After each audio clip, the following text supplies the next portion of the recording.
श्री सीतारामचन्द्राभ्यां नमः। मंगलमूर्तये श्री हनुमते नमः। वाग्देवतायै श्री सरस्वत्यै नमः। वाग्देवतायै श्री सरस्वत्यै नमः।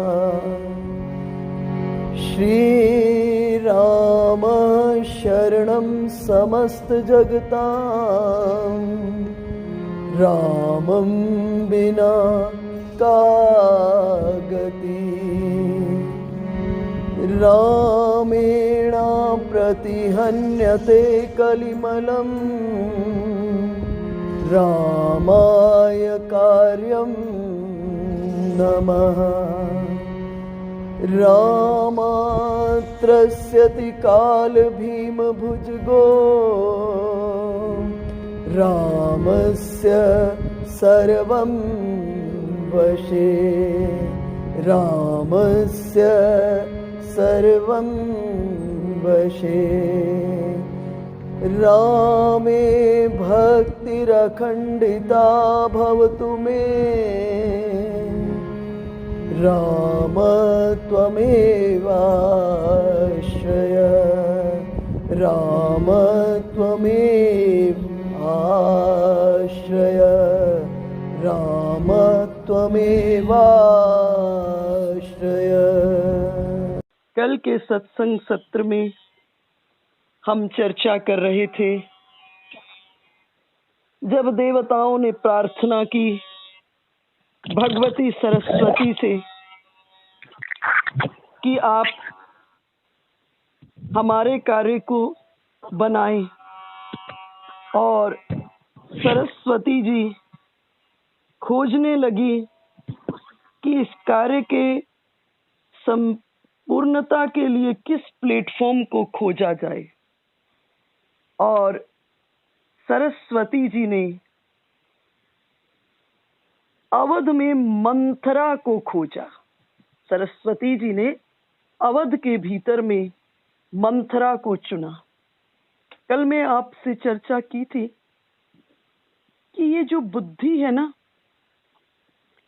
ये कभी भी बदल सकती है व्यक्ति की।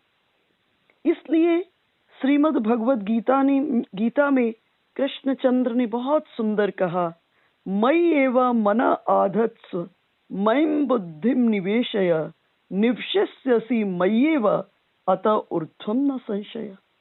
कहा, तुम अपनी बुद्धि और अपने मन को मुझ में निवेश कर दो, मुझ में इन्वेस्ट कर दो, फिर जो आपकी बुद्धि होगी वो मेरे द्वारा पूर्ण रूपेण संचालित होगी। तो खोजने लगी सरस्वती, और सरस्वती जी को अवध में मंथरा दिखाई थी। गोस्वामी जी महाराज कह रहे हैं, नाम मंथरा मंदमती चेरी कैकई केरी अजस पिटारी ताही करी गई गिरामती फेरी। अजस पेटारी ताही करी गई गिरामती फेरी। सरस्वती जी मंथरा नाम की दासी के चयन की इस कार्य के लिए चयन की। गोस्वामी जी मंथरा को मंदमती कहते हैं। देखिए, समाज में अनेकों प्रकार के लोग हैं। आपने भी अनुभव किया होगा कि ज्यादा लोग ऐसे हैं इस संसार में जो अपने कार्य को संभालते हैं, जो अपने कार्य के बारे में सजग हैं, चिंतित हैं, लेकिन दूसरे का जो होना है वो सो हो। और जगत में ऐसे लोगों को बुद्धिमान कहा जाता है। लेकिन सुमति कौन है? किसके पास सुमति है? बोले सुमति वह है जो अपना तो संभाले लेकिन दूसरे का बिगड़ने न दे, अर्थात अपने को भी संभाले और दूसरे को भी संभाले। लेकिन महामती कौन है? मंदमती, सुमति और महामती। महामती कौन है? बोले महामती वे हैं जो खुद का बिगाड़ कर भी दूसरे का काम अच्छा करना चाहते, वो महामती है। जो खुद का बिगाड़ कर भी दूसरे का अच्छा करे। लेकिन मंथरा न तो महामती है न सुमति है। कौन है मंथरा? मंदमती है। और मंदमती कौन है? मंदमती वह है जो अपना बिगड़ जाए तो ठीक, लेकिन दूसरों का बिगाड़ कर राजी हो, यह मंदमती है। श्री सरस्वती जी ने इस मंदमती नाम की, इस मंदमती जो अयोध्या में मंथरा हैं उनको चुना और अपयश का सेंटर, अपयश का केंद्र इस मंदमती मंथरा को बनाया और इस मंथरा पर रजोगुनी माया का प्रहार किया। माया तीनों प्रकार की होती है, सतोगुनी भी होती है, रजोगुनी भी और तमोगुनी भी। जब भगवान श्री कृष्ण रास लीला करते हैं तो किस माया को लेते हैं? योग माया मुपाश्रिता। योग किसको कहते हैं? जो लोग हिंदी में गणित पढ़े हैं वो लोग जानते हैं, प्लस को अंग्रेजी में जिसको प्लस कहते हैं, हिंदी में उसको योग कहते हैं, अर्थात जोड़ना। तो जीव को अपने साथ जोड़ना था रास के माध्यम से, तो श्री कृष्ण कौन सी माया को स्वीकार किए? योग माया, अर्थात वो माया जो जीव को ब्रह्म के साथ जोड़े, तो योग माया को लिए। और इस जगह सरस्वती जी ने रजोगुनी माया का प्रहार किया और गति घुमा दी। देखो देखो हम सतोगुनी कब होते हैं संसार में? जब हम अपने लिए सुख चाहते हैं, जब हम अपने लिए सुख चाहते हुए दूसरे के लिए सुख चाहते हैं, तब हम सतोगुनी हैं। जब हम दूसरे को सुख देना चाहते हैं तब हम सतोगुनी हैं। रजोगुनी जब हम अपने लिए सुख चाहते हैं, जब हम दूसरे के लिए सुख चाहते हैं तब सतोगुनी, जब अपने लिए सुख चाहते हैं रजोगुनी, और जब दूसरे को कष्ट देना चाहते हैं तब हम तमोगुनी। और इतिहास गवाह है, ज्यादा से ज्यादा क्राइम कब होते हैं? जब व्यक्ति रजोगुनी होता है, अर्थात अपने सुख की प्राप्ति के लिए व्यक्ति किसी भी एक्सटेंट तक चला जाता है, किसी भी सीमा को पार कर लेता है। आपने सुना होगा, आज से कुछ समय पहले, कुछ बरस पहले, बहुत बरस हो गए, गुड़गांव में एक डॉक्टर थे जो गरीब रिक्शा वालों को, नाना प्रकार के गरीब लोगों को अपनी गाड़ी से मारवा देते, किसी ना किसी के माध्यम से ठोकर लगवा देते, एक्सीडेंट कर देते, और जब वो गिर जाता तो उसको अपने हॉस्पिटल ले आते और उस गरीब को पता भी नहीं चलता, उसकी एक किडनी निकाल लेते। ये बहुत बड़ा स्कैंडल चला था और आज भी प्रेजेंटली भी वो डॉक्टर शायद जेल में है। अब आप सोचिए कितना बड़ा बढ़िया प्रोफेशन, कितना नोबल प्रोफेशन, इसको बहुत बड़ी श्रद्धा के साथ एक समय में देखा जाता था, आज भी। और सब, और ऐसे नहीं, छोटे मोटे नहीं, बड़े फेमस, बहुत प्रसिद्धि। लेकिन जब रजोगुण जागा तो इतने नीचे उतर गए। तो यहां पर भी सरस्वती जी ने रजोगुनी माया का प्रहार किया और इसकी मति को घुमा दिया। और जब बुद्धि घूम गई तो अवध को, जो मंथरा को, अवध का सीन ही अलग दिखाई देने लगा। सारा उत्सव जो हो रहा था अवध में, उसे कोई और दृष्टि से दिखाई देने लगा। उसका पूरा दर्शन बदल गया। इसका मतलब व्यक्ति नहीं बदलता है, जब व्यक्ति की बुद्धि बदलती है तो पूरे का पूरा दर्शन बदल जाता है। बुद्धि पर निर्भर करता है दर्शन। तो मंथरा को सब उत्सव अब सताने लगा। हर किसी को पूछने लगी, आज अयोध्या में क्या हो रहा है? दासियों ने कहा, जा मां कौशल्या के पास और कौशल्या जी को बधाई दो, हमें भी बड़ी सुंदर सुंदर मणियों की माला मिली है, तुम्हें भी देंगी। मंथरा ने जब सुना कि राम का राज्याभिषेक है तो ईर्ष्या से भरी हुई कैकेयी के महल में आ गई। अवध में राज्याभिषेक की तैयारी हो चुकी। सारे लोग एक भाव में डूबे हुए हैं, कल हमारे राम राजगद्दी पर बैठेंगे। और सब प्रतीक्षा कर रहे हैं, कब कल हो, कब प्रातः हो। देखो, रामचरितमानस का सबसे खतरनाक पात्र मंथरा है। ऐसा क्यों?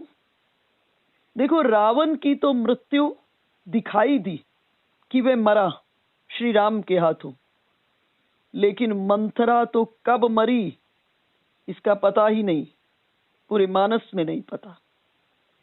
और वो मंथरा अभी भी समाज में दिखाई देती है।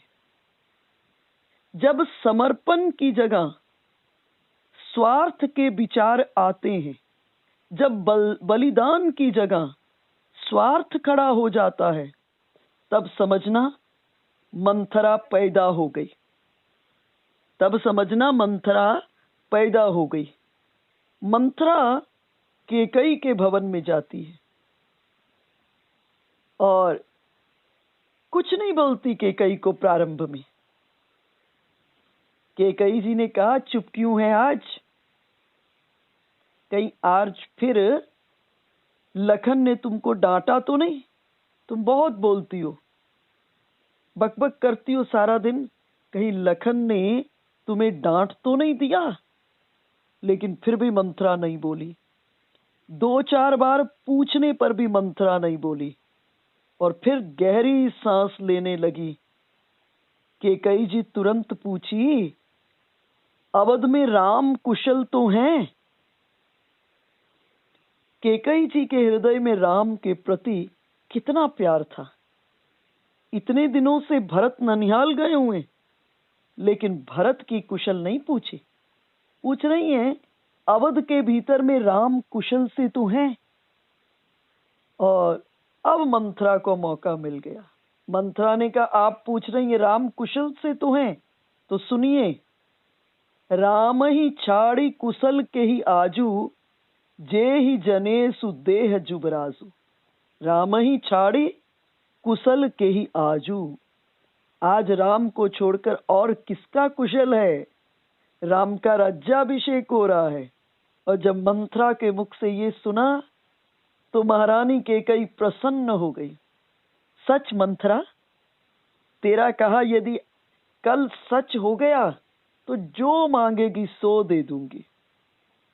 राम तिलक जो साचेहु काली, देव मांगु मन भावत आली। कल राम का राज्य अभिषेक हो गया तो मंथरा तुम जो मांगोगी सो मैं दे दूंगी। मैं रोज महाराज से कहती थी कि राघव लायक बन चुके हैं, उन्हें शासन सौंप दो। आज लगता है भगवान ने मेरी बात सुन ली है। बहुत सुंदर बात तूने बताई, बहुत सुंदर आज बात सुनाई है। बोल, मैं बहुत प्रसन्न हूं, क्या दूं?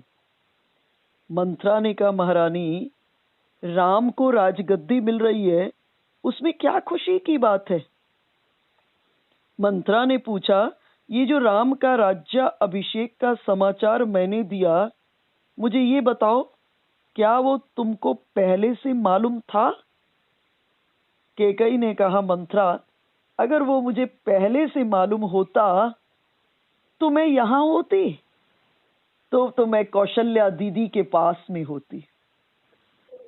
और मुझे लगता है आज मेरे घर से जाने के बाद में महाराज दशरथ ने अचानक ही निर्णय लिया होगा। शाम को जब लौटेंगे तो तब समाचार देंगे। मंत्रा बोली, आज नहीं निर्णय लिया, भयउ पाखु दिन सजत समाजू, तुम पाई सुधी मोहिसन आजू, खाइए पहरिए राज तुम्हारे, सत्य कहीं नहीं दोष तुम्हारे। कहीं झूठ नहीं बोल रही हूं, आज नहीं इसका निर्णय हुआ। भयउ पाखु दिन सजत समाजो, एक पखवाड़ा हो गया है, अवध के भीतर में तैयारियां हो रही हैं और तुमको आज मुझसे खबर हुई है। देखो मैं झूठ नहीं बोलती हूं, मंथरा पुनः कही। अगर झूठ बोलूं तो परमात्मा मुझे दंड दे। यदि कल राम का राज्य अभिषेक हो गया तो तुम्हारे लिए विधाता ने विपत्ति का बीज बो दिया। फिर तुम्हें पूरा जीवन कौशल्या की चाकरी करनी पड़ेगी। जैसे क्रदु ने बिनता को बहुत दुख दिया, तुम्हें भी कौशल्या बहुत दुख देगी। कैकेयी ने मंथरा को डांटते हुए कहा, ये उत्सव मेरी इच्छा से हो रहा है। मेरी इच्छा है कि राम को राजगद्दी मिले, तुझे जो चाहिए सो मांग ले। ये राज कुटुंब का मामला है, तू बीच में मत पड़। और मंथरा को लगा कि उसका मनोरथ चूर चूर हो गया। मंथरा को धक्का लगा। मंथरा ने कहा कि राम को राजगद्दी मिले ये तो अच्छा है, मुझे भी अच्छा लगता है। ये राजवंश की परंपरा के अनुकूल ही है कि बड़े पुत्र को राजगद्दी मिलनी चाहिए। लेकिन महारानी, आप राम को जितना आप महाराज को जितना भोला समझ रही है ना, वो उतने भोले नहीं है। वो मुंह के बड़े मीठे हैं महाराज दशरथ, लेकिन मन के बड़े मलिन हैं। और आपका स्वभाव बहुत सरल है, सबको सरलता से समझती हैं। लेकिन महाराज दशरथ को इतना सरल मत समझना। जब महाराज दशरथ की आलोचना की के मंथरा ने, तो कैकेयी रोष में आ गई। मंथरा को डांटते हुए कहा, जबान खींच लूंगी यदि आगे तूने एक शब्द भी बोला तो। और इस जगह मंथरा को हाथ से मारी कैकेयी जी, और मंथरा को मारन तो दिया कैकेयी जी ने, लेकिन कैकेयी जी को फिर दया आ गई। सोचने लगी कि चाहे कुछ भी हो, राम राज्य अभिषेक का समाचार तो मुझे सबसे पहले मंथरा ने ही सुनाया है। कैकेयी जी ने कहा, अब ऐसी बात नहीं बोलना, और बता तुझे मैं क्या दूं। मंथरा बोली, अब क्या बोलूं? आपने तो मेरा नाम घर फोड़ी रख दिया, जबान खींचने को कहा। अब मैं क्या बोलूं आपसे? ये तो मैं आपका अहित नहीं देख पाई, क्योंकि अन्न आपका मैंने खाया है। कुछ बातें मुझे ठीक नहीं लगी, आपको कह दूं, लेकिन आप सहन नहीं कर पाओगे। राम को राजगद्दी मिले ये अच्छा है, ये कुल की परंपरा है, बड़ा बेटा राजगद्दी पर बैठे। परंतु जिस तरह से राम को राजगद्दी मिल रही है, जिस ढंग से राम को राजगद्दी मिल रही है, वो ठीक नहीं है। आपको पता है, मूल बात ये है कि कौशल्या और सुमित्रा, तुम्हारी दोनों सौतों को महाराज का तुम पर अधिक प्रेम होना सहन नहीं होता है। और इस समय भरत ननिहाल में है, और ये अवसर पाकर कौशल्या ने महाराज दशरथ को समझा बुझा लिया है कि मेरे ही बेटे को राजगद्दी मिलनी चाहिए। लेकिन मैंने जो सुना है महारानी, कि राम को राजगद्दी मिलने के बाद कौशल्या ने महाराज को यह कहा है कि भरत और कैकेयी हमारी सेवा करेंगे तो अवध में रह सकेंगे। और जैसे ही सुना, अब मंथरा का बात का थोड़ा सा प्रभाव, थोड़ा सा हल्का सा हो गया, लेकिन कहीं नहीं कैकेयी जी। कद्रु बिनती दिन्नि दुख तुम्हें कौशल्या देव, भरत बंधि ग्रह से ही हई लखन राम के नेब। कैकेयी ने कहा, मंथरा तू बिल्कुल झूठ बोल रही है। प्रभाव पड़ गया, लेकिन फिर भी अपने को समेटे रखी। कहीं तो बिल्कुल झूठ बोल रही है। यदि कौशल्या माँ के ऐसे विचार होते तो उनके उदर से राम का जन्म नहीं हुआ होता। राम जैसे बेटे को जिसने जन्म दिया हो, उसके विचार ऐसे नहीं हो सकते। मंथरा तुझे पाप लगेगा। मंथरा को फिर धक्का लगा कि उसका मनोरथ चूर चूर हो रहा है। फिर कहीं, मंथरा बोल तुझे क्या दूं। मंथरा ने कहा, मुझे कुछ नहीं चाहिए। अब क्या चाहूं? कोई भी हो राजा, मुझे क्या लेना देना। को नृप हो हमई कहानी, को नृप हो हमई कहानी, चेरी छाड़ी अब होब की रानी। राम राजा हो या भरत हो, हमको क्या लेना देना। मैं तो कल भी दासी थी, आज भी दासी हूँ, और कल भी दासी रहूंगी। अब मैं दासी से रानी थोड़ा बनने लगी हूँ। मैं तो जैसी हूँ वैसी की वैसी रहूंगी। धीरे धीरे मंथरा कैकेयी के मानस को बदलने की तैयारी कर रही है। समय और संयोग दोनों ने मदद कर दी। वाल्मीकि रामायण में वर्णन आता है, महाराज दशरथ सुमंत्र को बुलाए और बुलाकर कहे कि राम को मेरे पास भेजो। श्री राम महाराज दशरथ के पास पहुंचे। महाराज दशरथ श्री राम को कहे, सुनो राम, मेरे जन्म लगन को राहु, मंगल और शुक्र ने जकड़ लिया है। इसका परिणाम अयोध्या में बहुत बड़ा उत्पात और मैं मृत्यु को प्राप्त होऊंगा। मैं तुम्हारा राज्य अभिषेक करना चाहता हूं। श्री राम के भाव में कोई अंतर नहीं आया, वही शांत। महाराज दशरथ ने राघवेंद्र सरकार को कहा, आज रात्रि में आप इंद्रियों का संयम करें। रात्रि में नींद का त्याग करके श्रीमन नारायण का भजन करो। भगवान की इच्छा और कुछ काल दोनों काम कर गए। मंथरा ने कहा, और कोई बात नहीं, मुझे तो सिर्फ इस बात से पीड़ा हो रही है सोच सोच कर कि आपको राम राजा हो जाएंगे तो बंदी गृह में रहना पड़ेगा। आप सेवा करेंगी और बेटा को भी सेवा करनी पड़ेगी। ये प्रसंग हमको समझाता है कि कुसंग कितना प्रबल होता है। आज भरत जैसे त्याग मूर्ति की माता पर कुसंग का कितना गहरा प्रभाव पड़ गया। इसलिए संतों ने एक ही बात कही है, तजिए हरि विमुखन को संग। जो परमात्मा से विमुख हैं, उनका कभी संग मत करना। साधु संग, साधु संग, साधु संग। जीवन में केवल साधुओं का संग करना। जो परमात्मा से विमुख हैं, उनका कभी संग नहीं करना। भाई, किसी पर एक शराबी अगर रीझ जाए, बहुत रीझ जाए, तो रीझ कर क्या करेगा? शराब ही तो साथ में बिठाकर पिलाएगा। इसलिए कुसंग, मेरे गुरुदेव कहते थे कि कुसंग में इतना जहर है जितना जहर सर्प के भीतर में नहीं है। श्रीमद् भगवत गीता में कृष्णचंद्र कह दिए, निर्माण मोहा जित संग दोषा अध्यात्म नित्या विनिवृत्त कामा।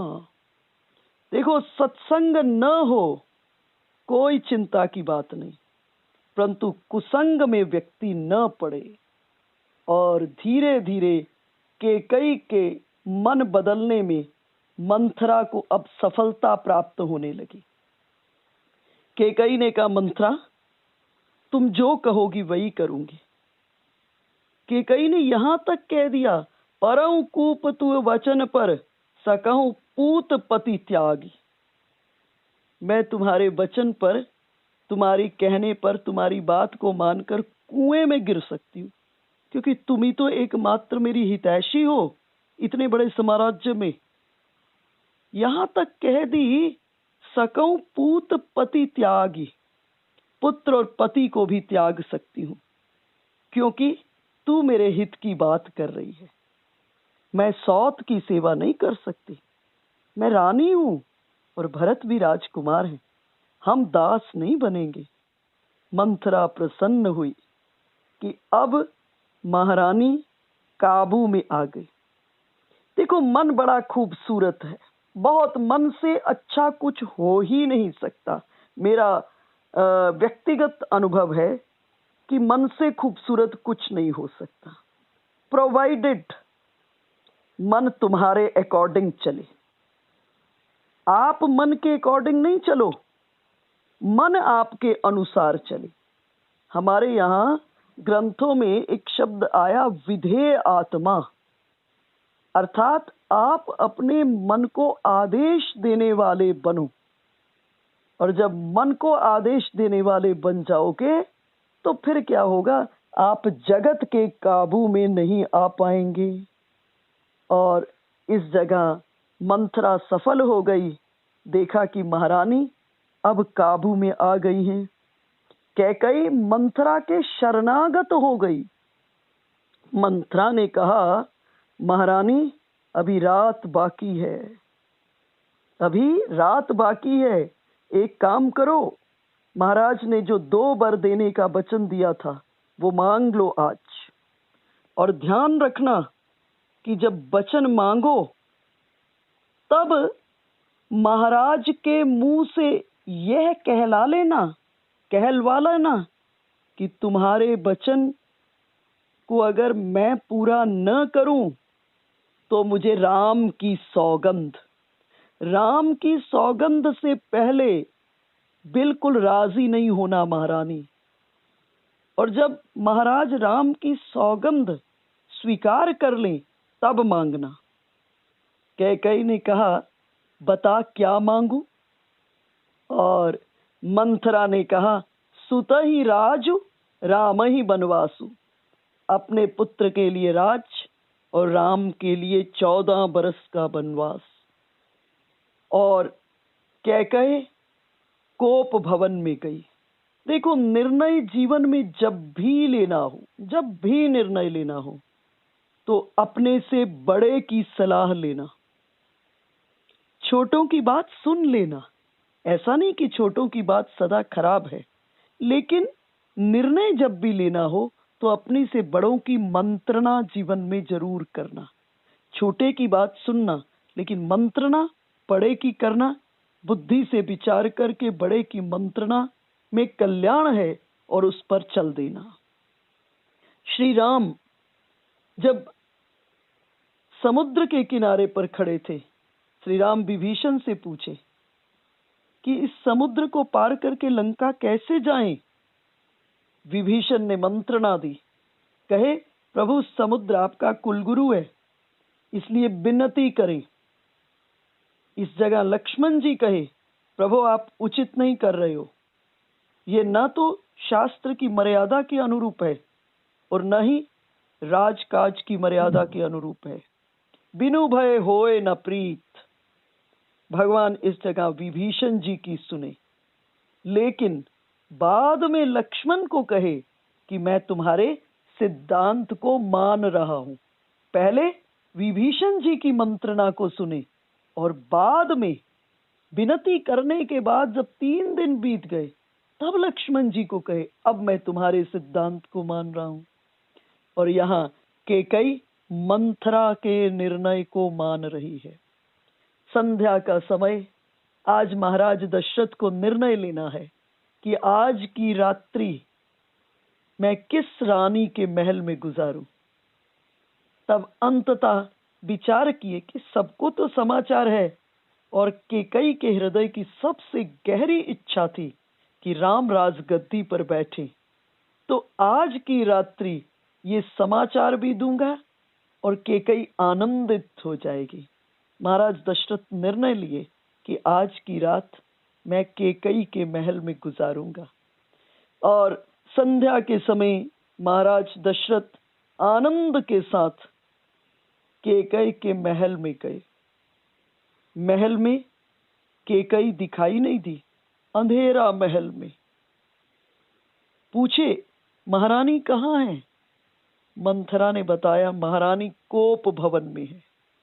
महाराज दशरथ घबरा गए, अमंगल वस्त्रों को धारण किए हुए और शरीर के आभूषण भूमि पर इधर उधर बिखरे हुए व्याकुल हो गए। चक्रवर्ती सम्राट बार बार कह राऊ, सुमुखी सुलोचनी पिक वचनी, कारण मोहि सुनाओ, गज गामिनी निज कोप कर।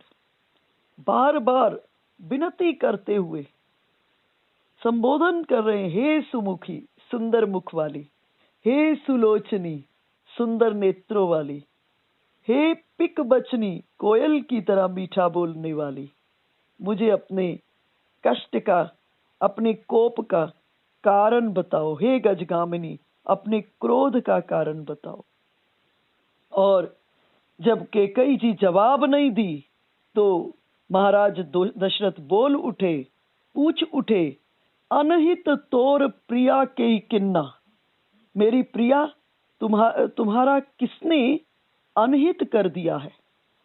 के ही दुई सिर के ही जमु चह लीना, किसके दो सिर हैं? और यमराज किसको अपने लोक ले जाना चाहते हैं?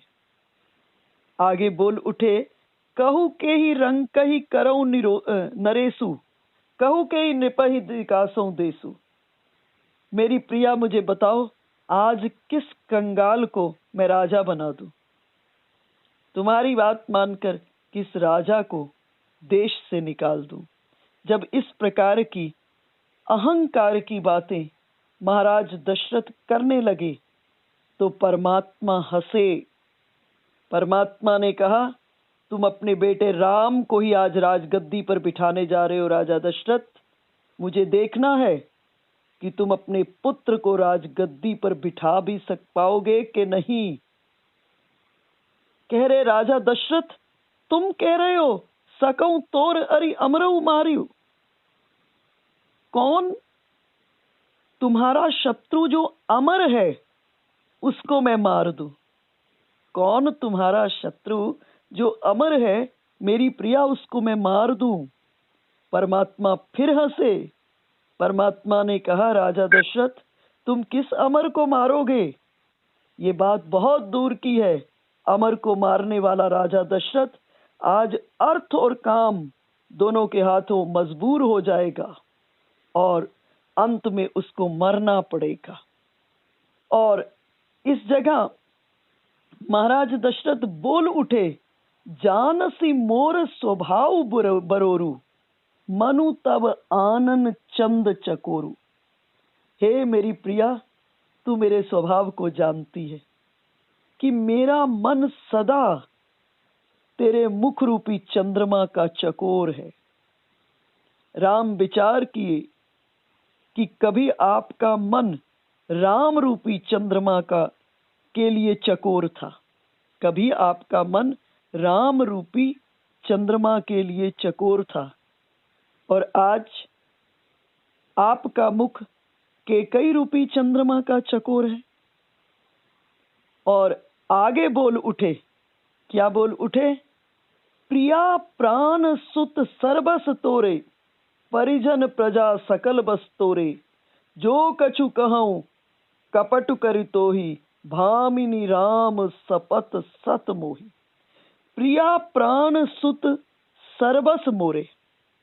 कह रहे, हे प्रिया, मेरी प्रजा, मेरा परिवार, सर्वस्व संपत्ति, पुत्र, यहां तक कि मेरे प्राण भी सब तेरे अधीन है। कह सकते हैं क्योंकि ये महाराज दशरथ की प्रजा है, महाराज दशरथ के पुत्र हैं, सब कहे कि आपके अधीन है। केकई ने प्रश्न कर दिया कि चारों बेटे अगर प्रिया प्राण सुत सर्वस मोरे, चारों बेटे अगर तुम्हें प्राणों से प्यारे हैं तो कैकेयी ने कहा मेरा स्थान कहाँ है? तुम मुझे तभी बोल उठे, महाराज दशरथ तुम मुझे प्राण से प्रिय हो, तुम मुझे प्राण से अधिक प्रिय हो। मैं तुम्हारे लिए बेटा क्या, धर्म और ईमान दोनों को दांव पर लगा सकता हूं। कैकेयी ने पूछा क्या राम को भी? राजा दशरथ ने कहा तुम्हारे प्रेम की बलि वेदी पर मैं राम को भी न्यौछावर कर सकता हूं। देखो, जगत में सभी को राम की पृष्ठभूमि पर, सभी को परमात्मा की पृष्ठभूमि पर न्यौछावर किया जा सकता है, परंतु राजा दशरथ ने यहां उल्टा कर दिया। इसलिए राजा दशरथ, अब तुम्हारे जीवन में राम की कोई भूमिका नहीं है। देखो, मन बुद्धि दो तत्व हैं। मन की पकड़ बाहर की ओर है, मन की पकड़ बाहर की ओर है, अर्थात मन एक तरफ इंद्रियों से जुड़ा है और दूसरी तरफ बुद्धि से जुड़ा है, इसलिए मन बाहर की ओर भागता है। लेकिन जो बुद्धि है वो एक तरफ मन से जुड़ी है और दूसरी तरफ परमात्मा और आत्मा से जुड़ी है, इसलिए बुद्धि का जो निर्णय है सदा परमात्मा के पक्ष में होना चाहिए। देखो, राजा दशरथ इतनी बड़ी तपस्या के बाद राम को पुत्र के रूप में प्राप्त किए, लेकिन राजा दशरथ राम को संभाल नहीं पाए। प्राप्त करना कठिन नहीं है, कठिन क्या है? प्राप्त किए को संभाल लेना, ये बहुत कठिन है। और प्राप्त किए को संभालने में व्यक्ति को बहुत बड़े विवेक की आवश्यकता होती है। तो प्राप्त तो कर लिए राम को पुत्र की तरह, लेकिन राम को संभाल नहीं पाए। राम कथा के अंतर्गत दो पात्र हैं, एक महाराज दशरथ और एक रावण। राजा दशरथ इतनी बड़ी तपस्या के बाद राम को पुत्र के रूप में प्राप्त किए, लेकिन राम को संभाल नहीं पाए। दूसरी ओर रावण राम की प्राप्ति के लिए पूरे राक्षस वंश को दांव पर लगा दिया, पूरे राक्षस वंश को। ऊपर में जो दिखने में कथा दिखाई दे रही है, लेकिन उसके दर्शन में जब आप प्रवेश करोगे तो आप देखोगे कि रावण से बड़ा तो कोई राम का भक्त है ही नहीं। जिस कथा से आप परिचित है, सनकादिक ऋषि जब आए, रावण जय विजय के रूप में, रावण कुंभकर्ण जय विजय के रूप में एक जन्म में जो रावण कुंभकर्ण हुए, पूर्व में वैकुंठ के पार्षद जय और विजय थे। और सनकादिक ऋषि आए भगवान का दर्शन करने के लिए। भगवान की आज्ञा थी जय विजय को कि मेरे आदेश के बिना किसी को भीतर आने नहीं दिया जाए। और इधर से सनकादिक ऋषि आ गए, 7 दरवाजे पार कर लिए सनकादिक ऋषियों ने, 8वें के ऊपर जय विजय थी। जय विजय भीतर जाने लगे तो जय विजय ने रोक दिया। जय विजय ने कहा कि देखो, भगवान की आज्ञा नहीं है भीतर जाने की, आप प्रतीक्षा कीजिए। जैसे ही कहा, सनकादिक ऋषि क्रोधित हुए, कहा हम ब्राह्मणों की गति विष्णु के पास आबाद है, आप हमको रोक नहीं सकते हो। और क्रोधित होकर के श्राप दे दिए, क्रोधित होकर श्राप दे दिए। क्या श्राप दिए? 3 जन्म तक आप असुर हो जाओ। और अब भगवान गर्भगृह से बाहर आए। भगवान ने सनकादिक ऋषियों को कहा कि आपने मेरे नित्य बैकुंठ के पार्षदों को श्राप दे दिया। सनकादिक ऋषियों ने कहा प्रभु अब तो दे दिया, लेकिन वरदान में बदल देते हैं। 3 जन्म में ये असुर तो बनेंगे, लेकिन उनका उद्धार आपके हाथों होगा। देखो, मैं आपसे चर्चा कर रही थी कि ये संसार फिल्म है और राम कथा के अंतर्गत इस फिल्म के हीरो कौन है? इस फिल्म के हीरो श्री राम है। नायक कौन है? श्री राम है। अब फिल्म खाली हीरो से थोड़ा चल सकती है, फिल्म में पैरेलली विलेन भी तो होना चाहिए। और जितने सशक्त हीरो हैं तो कुछ सशक्त उस परब्रह्म परमात्मा के पैरेलल खड़े होने वाले विलेन भी तो होने चाहिए। तो अपनी लीला के भीतर में भगवान को चयन करना पड़ता है कि कौन इतना सशक्त है जो मेरे विपरीत आकर के खड़ा हो सके। तो वो जय और विजयी ही हो सकते हैं। आप लोग बद्रीनाथ गए होंगे, आपने बद्रीनाथ में दर्शन किया होगा। भगवान अगर चतुर्भुज हैं तो जय विजय भी चतुर्भुज ही है, इतने सशक्त है। और जब 3 जन्म का श्राप दे दिए असुर हो जाओ, तो जय विजय ने कहा प्रभु कोई चिंता की बात नहीं है, राजी हैं हम उसी में जिसमें तेरी रजा है। और पृथ्वी पर अवतार जन्म लिए, जन्म लेकर अतुलित बल को प्राप्त किए, अतुलित ऐश्वर्य को प्राप्त किए, सर्व शक्तियों को प्राप्त किए।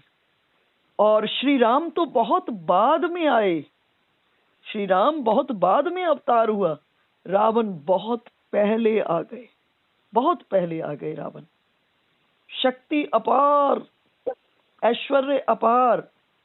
और इधर जिस समय शूर्पणखा के नाक कान कट गए और शूर्पणखा रावण के पास आई, कही मेरे भाई करसी पान सोबसी दिन राता, मदिरा पिए रहते हो, सोए रहते हो, सिर पर काल चक्र नाच रहा है, कभी दृष्टि गई है। और इस जगह शूर्पणखा ने बहुत बड़ा उपदेश किया, इतना बड़ा अद्भुत उपदेश किया। कही मेरे भाई राजनीति बिनु धन बिनु धर्मा, हरि ही समर्पय बिनु सत्कर्मा। मेरे भाई वो राज ज्यादा दिन तक नहीं टिकता जिसमें नीति नहीं हो। राज नीति बिनु और धन बिनु धर्मा, वो धन भी ज्यादा देर तक नहीं टिकता जो अधर्म के माध्यम से आया हो। वो राज नहीं टिकता जो उसमें नीति ना हो, और वो धन नहीं टिकता जो अधर्म के माध्यम से आया हो।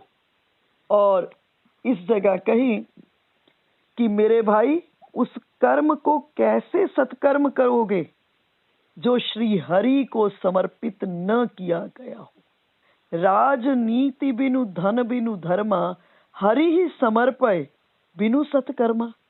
मेरे भाई उस कर्म को कैसे सत्कर्म कहोगे जिसको श्री हरि को समर्पित न किया गया हो, जिसको श्री हरि को समर्पित न किया हो। ये कौन कह रही है? शूर्पणखा। अब आप इसमें इसके प्रति कैसे गलत भाव कर सकते हो? कितनी बड़ी बात कह दी कि मेरे भाई उस कर्म को कैसे सत्कर्म कहा जा सकता है जिसको श्री हरि को समर्पित न किया हो। इतनी बड़ी बात कर रही है। तो उस समय में आप इन असुरों, इन दैत्यों क्यों, दानवों के बारे में विचार करके कभी मन में गलत विचार नहीं लाइएगा। उस समय 2 परंपराएं आपस में लड़ रही थी, एक यक्ष परंपरा और एक रक्ष परंपरा। रक्ष करने के कारण इनको राक्षस कहा गया। श्री राम कह रहे हैं मैं कर रहा हूं, और यहां पर रावण कह रहे हैं मैं कर रहा हूं रक्षा। तो रक्ष परंपरा के निर्वाहन के कारण इनको क्या कहा गया? राक्षस कहा गया। एक से एक सुंदर, एक से एक गुणी, एक से एक विद्वान। गोस्वामी जी महाराज रावण के बारे में कहते हैं, वेद पढ़े विधि शंभु पुजावन रावण जाहि। वेद पढ़े विधि, जिनसे वेद निकले हैं वो वेद का पाठ करने रावण के यहाँ जाते हैं। वेद पढ़े विधि शंभु पुजावन रावण जाहि। महाराज रावण के गुरु कौन है? महादेव हैं, और वो भी रावण के कैलाश में जाते हैं, रावण के लंका में जाते हैं। तो इतना ऐश्वर्य को प्राप्त किया हुआ व्यक्ति है, लेकिन एक श्री राम को प्राप्त करने के लिए पूरे राक्षस वंश को दांव पर लगा दिया। आप गहराई में कथा में जाइएगा।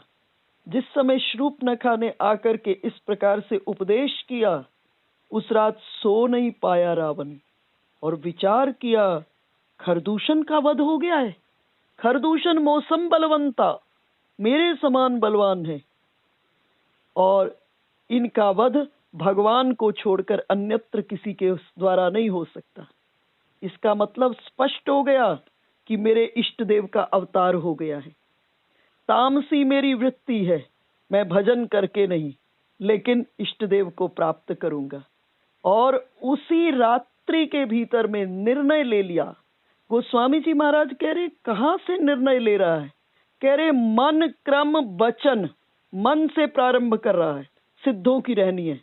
मन क्रम वचन मंत्र दृढ़ एहा, मन से शुरू हो रहा है। साधक को वचन से शुरू करना होता है और सिद्ध वचन से शुरू होता है। सिद्ध मन से शुरू होता है और साधक वचन से शुरू होता है। और रावण की रहनी क्या है? सिद्धों की रहनी है। मन क्रम वचन मंत्र दृढ़ एहा, प्रभु सर प्राण तजऊ भव तरहु। जिस समय रावण का वध हो गया, श्री राम अपनी वाणी से कह रहे हैं, वाल्मीकि को खोलकर देखिएगा, वाल्मीकि रामायण को।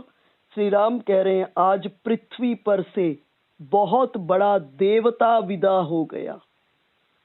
जिसे श्री राम देवता कह रहे हैं, हम आप उसके प्रति गलत भाव कैसे रख सकते हैं? सिर्फ इस लीला के भीतर में अहंकार, जैसे चयन किया जा रहा है ना, लीला है, किसको कौन सा रोल देना है, तो इसमें जगत की पृष्ठभूमि पर जो उचित न दिखाए वो अहंकार को डाल दिया, और अहंकार ही ईश्वर का भोजन है। रात्रि में निर्णय ले लिया, मन क्रम वचन मंत्र दृढ़ एहा, प्रभु सर प्राण तजऊ भव तरहु। मेरे इष्ट देव उस पार आ गए हैं, अब मुझे उनका अवतार हो गया, चलने की तैयारी करनी चाहिए। प्रातः काल हुआ, होते ही किसके पास गए? मारीच के पास। मारीच को कहे तुम्हें स्वर्ण मृग बनना होगा। मारीच ने कहा मैं नहीं बनता, क्योंकि मैं, पूछे उद्देश्य क्या है, उद्देश्य बताए मारीच को। मारीच ने कहा मैं नहीं बनूंगा स्वर्ण मृग, क्योंकि मैं राम बाण का प्रताप जानता हूं। मुझे जो राम बाण लगा तब से ये सागर के इस पार गिरा हूं, और चमत्कार हो गया मेरे जीवन में। जहां तहां देखूं दोनों भाई, जहां भी मेरी दृष्टि जाती है, राम और लक्ष्मण को छोड़कर अन्यत्र मुझे कोई दिखाई नहीं देता, और मैं नहीं मारूंगा। रावण ने कहा तुम अगर नहीं बनोगे सोने का मृग तो मैं तुम्हें मारूंगा। तब सोचा मारीच ने कि रावण के हाथ से मरने से तो अच्छा है मैं श्री राम के हाथों मरूं। स्वीकार कर लिया स्वर्ण मृग बनना। और इधर से रावण जब सीता जी के पास गए हैं, अद्भुत, जब सीता जी के पास गए हैं तो कैसे गए हैं? गोस्वामी जी महाराज भी लिख रहे हैं मानस में, मन महु चरण बंद सुख माना। बार बार सीता जी को मन महु चरण बंद सुख माना, बार बार सीता जी के चरणों की वंदना कर रहे हैं, और क्या कह रहे हैं कि माँ मैं आपको क्यों लेने आया हूं।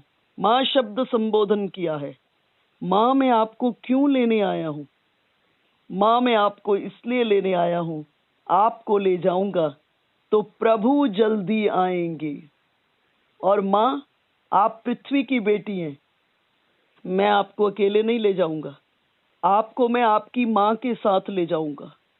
और 20 भुजाओं से, बहुत बड़े भूभाग को 20 भुजाओं से उठाया, और उसमें जगत जननी किशोरी को लेकर के कहाँ चले गए? ले गए लंका में। अपने महलों में नहीं ले गया, कहाँ ले गया? अशोक वाटिका में, अर्थात जहाँ शोक नहीं है।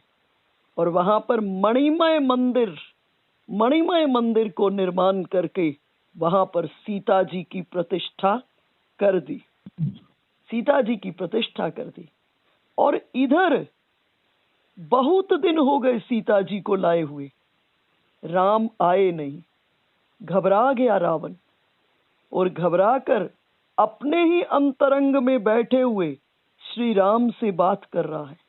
और बात करते हुए क्या कह रहे हैं कि प्रभो रावणो राघवेनाशु मरणम में कथम भवेत सीता आर्थम अपि नायाति रामः किम कारणम भवेत इत्येवं चिन्तयन् नित्यं राममेवा सदा हृदि तस्मिन् दिन पररात्रो रावणो राक्षसोऽधिपः स्वप्ने रामेण संदिष्टं कश्चित् वानरः कामरूपा धरा सूक्ष्मा वृक्षो ग्रस्थोऽनुपश्यत। कहा ठाकुर प्रभो आप जानते हो इस रावण का उद्धार आपके हाथों से होने वाला है और मां को लाए हुए इतने दिन हो गए, आप आ क्यों नहीं रहे हो? इत्येवं चिंतयन् नित्यम, ऐसा रावण का नित्य चिंतन है। इत्येवं चिंतयन् नित्यम राममेव सदा हृदि, अपने हृदय में राम के प्रति का ऐसा सदा चिंतन है। जब बहुत घबरा गया रावण तो भगवान ने स्वप्न में रावण को दर्शन दिए। स्वप्ने रामेण संदिष्टम, स्वप्न में रावण को दर्शन दिए और देकर कहा कि मेरे आने से पहले एक बानर आएगा और वो बानर उसी वृक्ष के ऊपर बैठेगा जिसके नीचे जगत जननी किशोरी सीता जी हैं। बहुत बड़े लक्षण ग्रंथों का, ज्योतिष का विद्वान था। समय को देखा, कैलकुलेट किया कितने बजे हनुमान जी ने आना है और ठीक उसी समय ते ही अवसर तह रावण आवा। ते ही अवसर, उसी समय पर रावण वहां पर पहुंच गया। देखो राजा दशरथ के सामने में दो खड़े हुए हैं, एक राम और दूसरा कैकेयी को दिया हुआ वचन। आज राजा दशरथ को चुनना था दोनों में से, राजा दशरथ चूक गए और राजा दशरथ क्या किए, कैकेयी को दिए हुए वचन को चुन लिए और जैसे ही कैकेयी को दिए हुए वचन को चुने, राम राजा दशरथ के पास नहीं रहे। तो चर्चा कर रहे थे हम कि दो पात्र हैं रामायण में, एक राजा दशरथ और दूसरे रावण। राजा दशरथ राम को पुत्र के रूप में प्राप्त तो कर लिए लेकिन संभाल नहीं पाए, और दूसरी ओर रावण राम की प्राप्ति के लिए पूरे राक्षस वंश को दांव पर लगा दिया। एक दिन जब श्री राम इस पार आ गए, मंदोदरी बहुत घबरा गई। मंदोदरी ने पूछा रावण से, आप जानते हैं राम कौन है? रावण ने कहा बहुत अच्छे से जानता हूं, जानामि राघवम विष्णुम, मैं जानता हूं श्री राम विष्णु के अवतार हैं। पूछा आप जानते हैं सीता जी कौन है? बोले बहुत अच्छे से जानता हूं, लक्ष्मी की अवतार है। मंदोदरी ने पूछा तो क्या आप विष्णु और लक्ष्मी को जीत सकते हो? रावण ने कहा बिल्कुल नहीं जीत सकता हूं।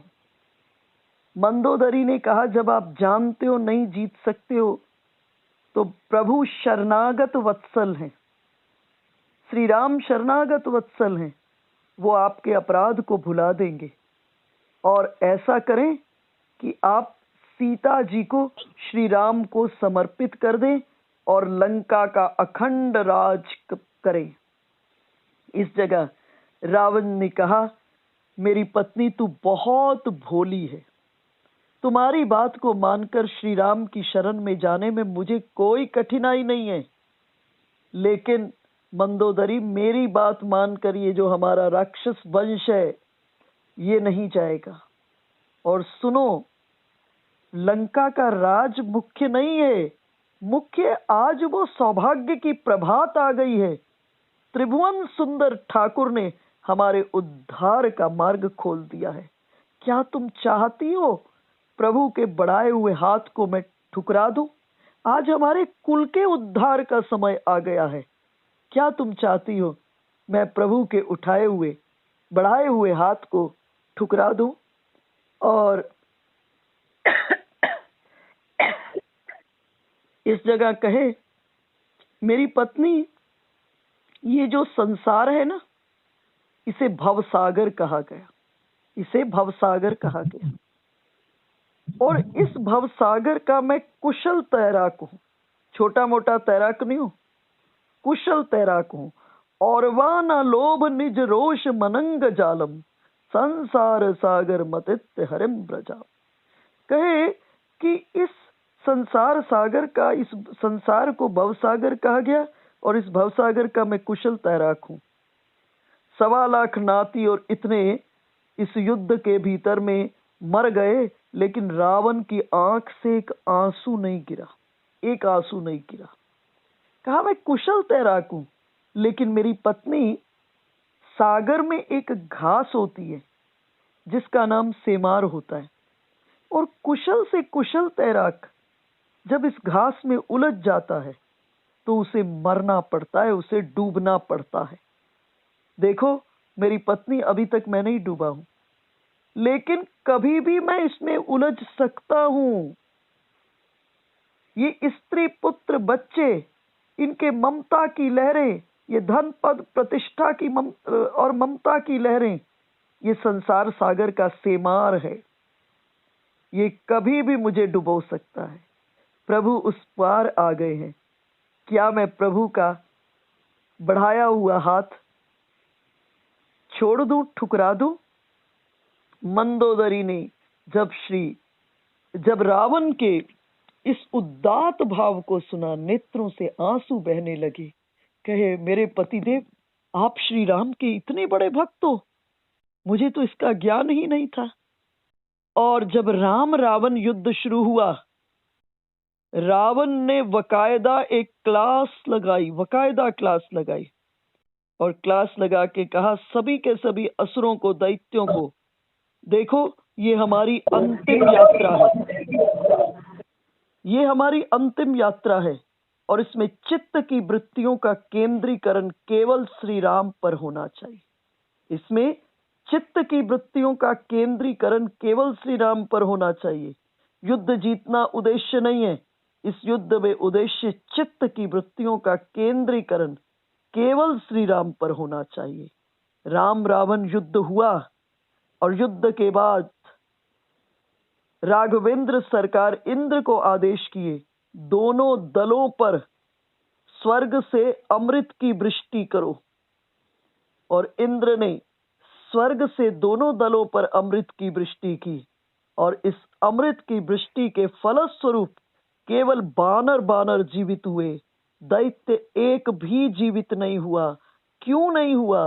गोस्वामी जी महाराज कहते हैं, राम में चित्त की वृत्तियों का केंद्रीकरण करने के कारण रामाकार भय तिनके मन, उनके मन ही राममय हो गए, और शरीर के बंधनों से मुक्त होकर के वो श्री राम के धाम में ही चले गए। तो ऐसा अनूठा राम कथा के अंतर्गत पात्र है रावण, जिसने श्री राम की प्राप्ति के लिए पूरे के पूरे राक्षस वंश को दांव पर लगा दिया। और आज जब प्रश्न किया,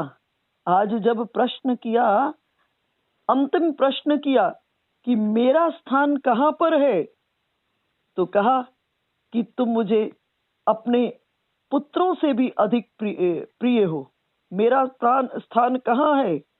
तो कहे कि राम की सौगंध, राम की बलि वेदी पर मैं तुम्हें समर्पित हो सकता हूं। तो इस जगह आवश्यकता किस चीज की थी?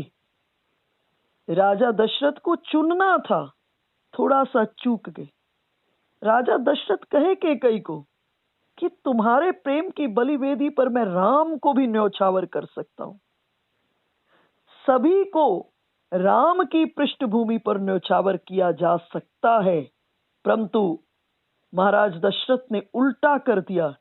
इसलिए राजा दशरथ, तुम्हारे जीवन में अब राम की कोई भूमिका नहीं।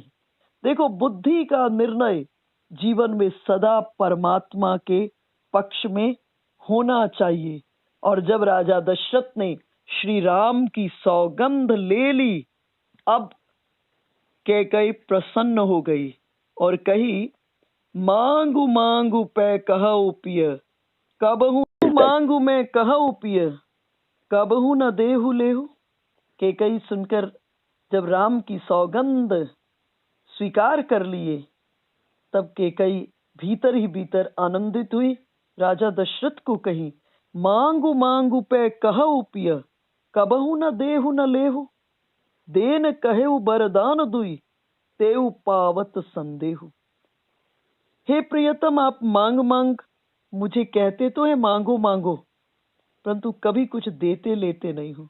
आपने कभी मुझे 2 वरदान देने को कहा था, मुझे तो उनके भी मिलने पर संदेह है।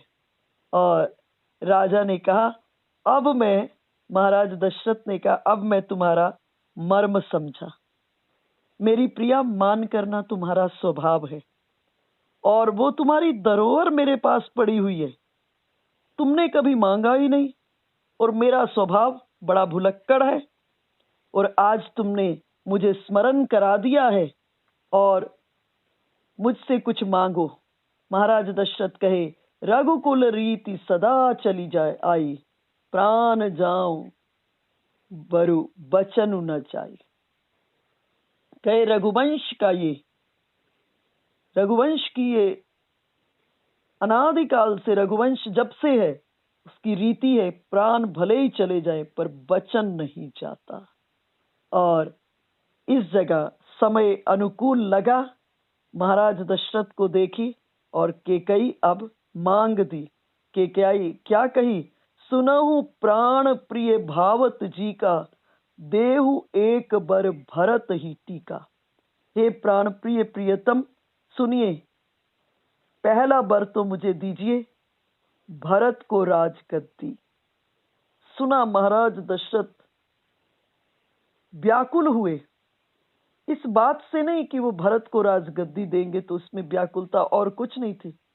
सिर्फ ये लगा, मैंने जो राम को कहा था, राम को वचन दिया था, उस वचन को पूरा ना कर पाऊंगा, इस बात की पीड़ा हुई सुनते ही, लेकिन प्रतिक्रिया नहीं हुई। और तुरंत बोल उठे, मांगऊ दूसर बर कर जोरी, पूर्वऊ नाथ मनोरथ मोरी। अब मैं दूसरा वरदान भी मांगती हूँ, मेरा वो भी पूर्ण कीजिए। तापस बेश विशेष उदासी, 14 बरस राम बनवासी। दूसरा जैसे ही वरदान सुना, तापस बेश विशेषी उदासी, 14 बरस राम बनवासी। जैसे ही सुना, 14 बरस के लिए श्री राम का वनवास, राजा के हृदय में, महाराज दशरथ के हृदय में शोक हो गया और व्याकुल हो गए। महाराज दशरथ चक्रवर्ती सम्राट सहम गए, मुख से शब्द नहीं निकले, वाणी नहीं निकले।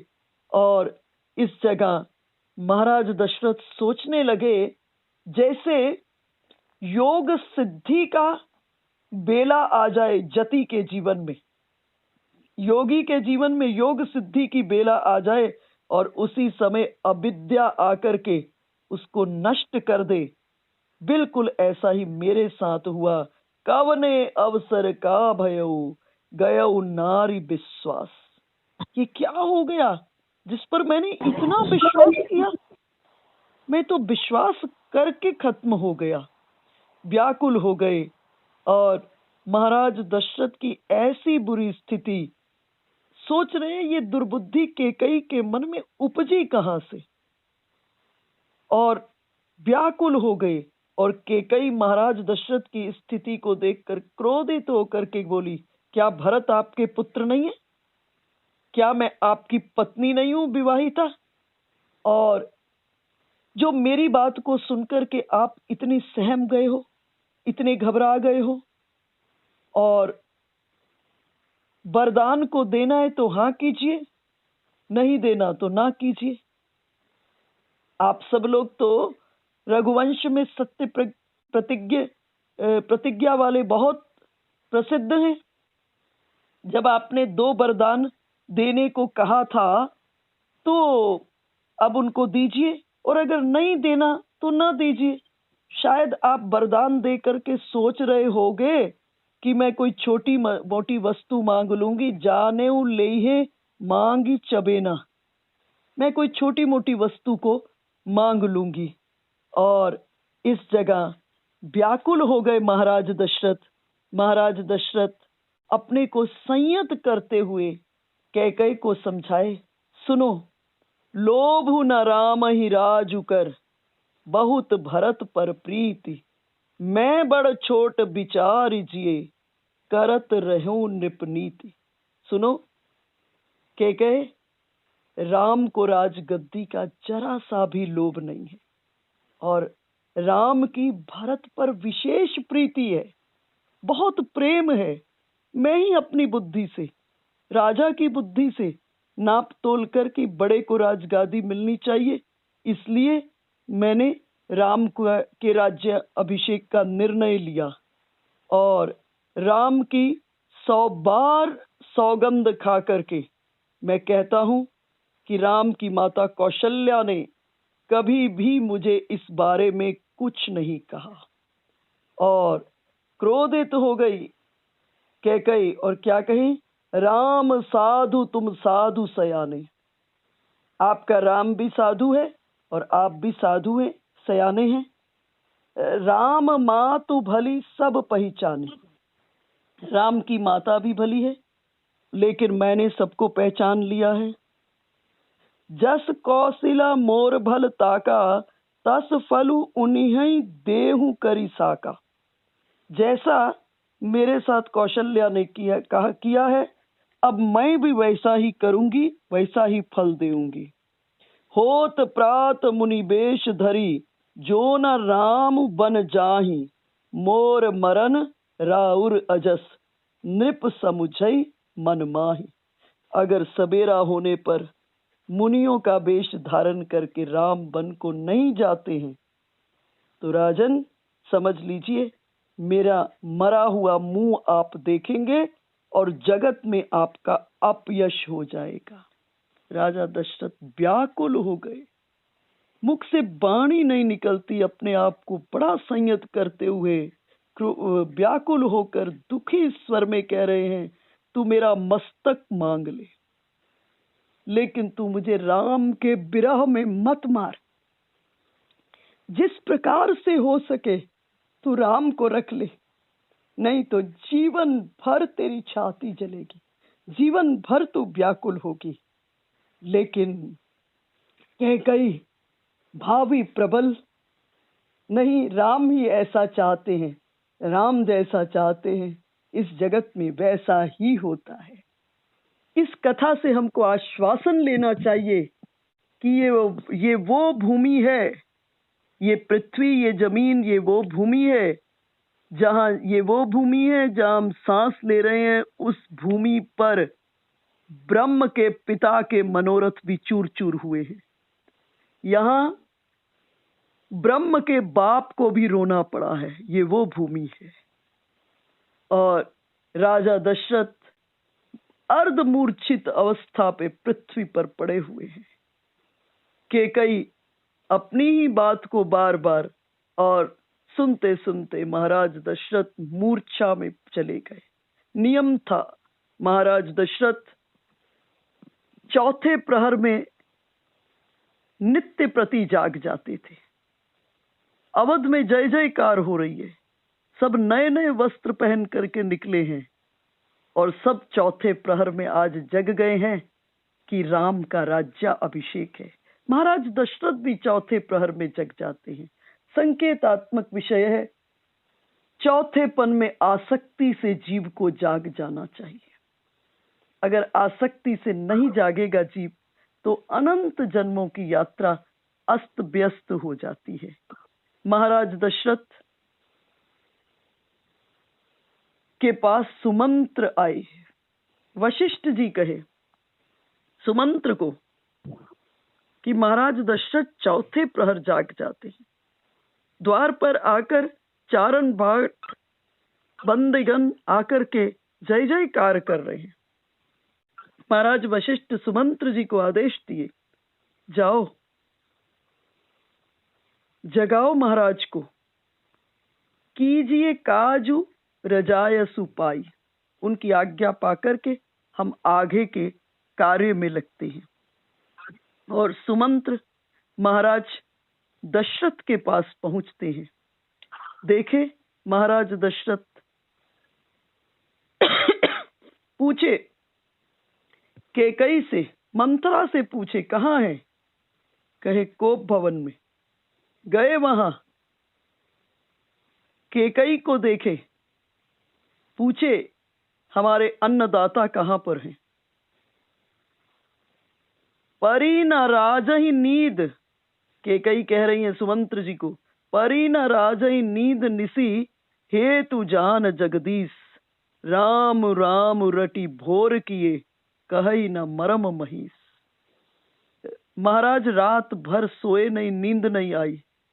इसका कारण परमात्मा विधाता ही जाने। पूरी रात राम राम रटते रटते सवेरा कर दिया, परंतु अभी तक महाराज कुछ बताते नहीं है, कारण क्या है। महाराज दशरथ सुमंत्र को बुलाए और बुलाकर कहे, सुमंत्र से आज अवध का भाग्य फूट गया है। सुमंत्र, मैं सोच रहा था कि मैंने बहुत पुण्य किए हैं। आज मुझे पता चला कि मैंने पूर्व जन्म में बहुत पाप किए हैं। सुमंत्र ने कैकई अम्बा की ओर देखते हुए फिर पूछा कि मुझे ये बताओ हमारे अन्नदाता के साथ क्या हुआ है। मुझे अवध में जाकर के इसका जवाब देना है। और तभी महाराज दशरथ सुमंत्र को कहे, आनऊ राम ही बेगी बुलाई। जाओ सुमंत्र, श्री राम को बुला कर लाओ, तब आकर के समाचार पूछना।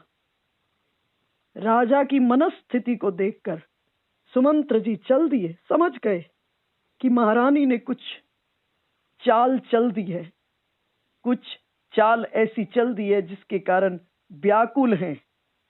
और इस जगह राघवेंद्र सरकार के पास आए। सुमंत्र जी महाराज दशरथ का संदेश दिए और सुमंत्र ने राघवेंद्र सरकार को कहा कि आपको महाराज ने याद किया है। और सुमंत्र कहे राघवेंद्र सरकार को कि मैंने अपने जीवन में इतने समय से मैं अवध के इस राज परिवार की सेवा में हूं, मैंने कभी भी राजा दशरथ को इतने शोक में डूबे हुए नहीं देखा है। आप जल्दी राजा दशरथ के पास जाए। और श्री राम तो सब जानते ही थे। श्री राम पहुंचे कैकई अम्बा के पास। कैकई अम्बा से पूछे, मोहि कहूँ मातु तात दुख कारण, करिए जतन जय होई निवारण, सुनऊ राम सबु कारण एहू, राज ही तुम पर बहुत स्नेहु।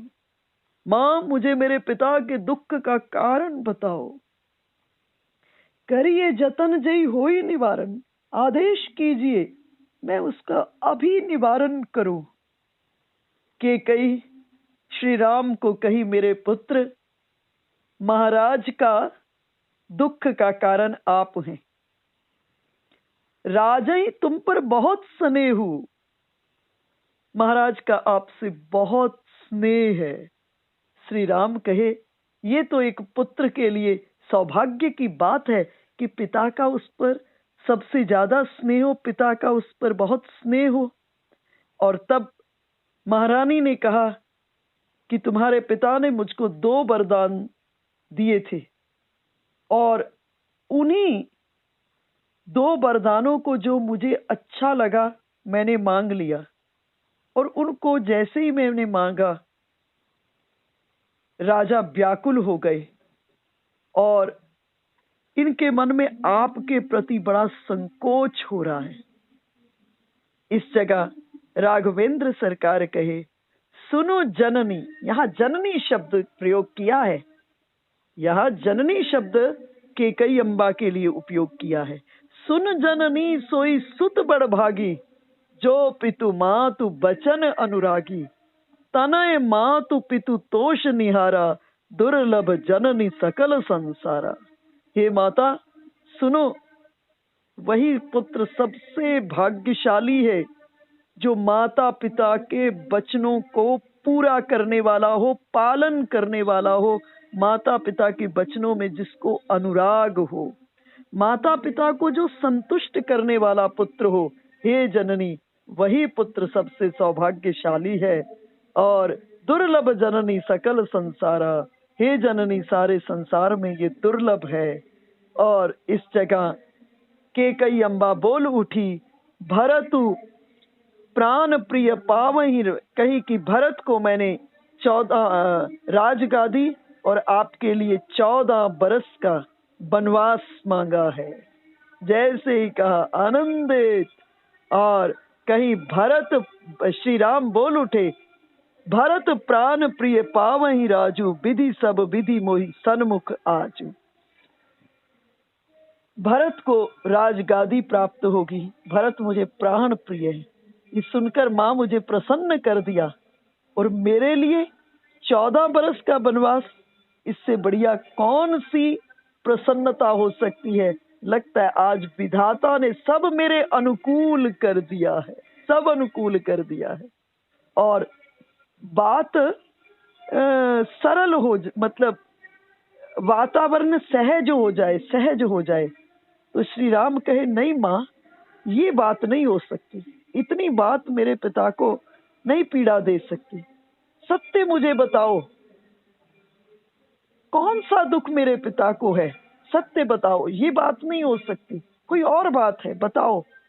और तभी केकई अम्बा बोल उठी, शपथ तुम्हार भरत के आना, हेतु ना दूसर मैं कछु जाना। तुम्हारी शपथ और भरत की सौगंध, मुझे राजा के दूसरे दुख का कोई कारण नहीं पता।